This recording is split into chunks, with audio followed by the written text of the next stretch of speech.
Good afternoon, folks. I bring you up to date on Diddy as I promised, okay? The U.S. Attorney responded last night to Diddy's lawyers for a new bail hearing. And it's 26 pages, and I'm going to read you a little bit of it, okay, of things that Diddy's doing in prison.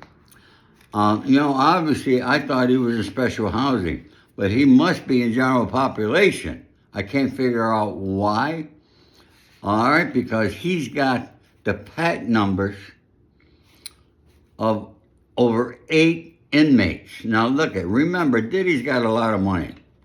So he could put money into other people's account. The way he does that, he gets the inmates information, sends the money to their family. That happens a lot of time with people with money in prison. All right? But here's what the attorney wrote. Let me explain to you, because I was in prison. When you make a phone call, you got to put in, I think it's a 9-digit PAC number, it's called. Okay? PAC. All right? That identifies who you are. All phone calls are recorded. Plus, they have voice recognition. Okay? So specifically, while in custody at the MDC, the defendant, Diddy, has repeatedly communicated with others in ways that violate BOP rules and are designed to evade BOP and law enforcement monitoring, including, as described below, using PAC numbers belonging to other inmates to make calls, using three-way calls to contact other people also, and using this system to send the numerous individuals, including unauthorized contacts.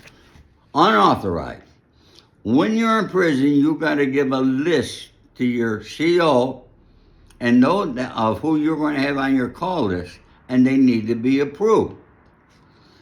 The government has reviewed dozens of recordings of BOP jail calls in which the defendant Diddy uses telephone accounts of at least 8 other inmates, which is against BOP regulations.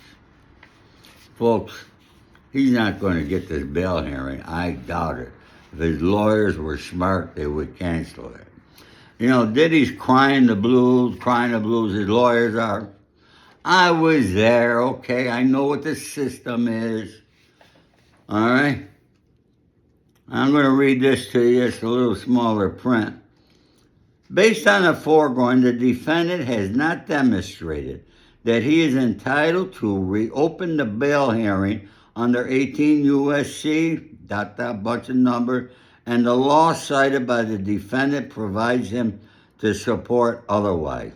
The defendant's reliance of United States versus English, the citation by the defendant suggests that when cases are reassigned to new judge, the court should review the record de novo.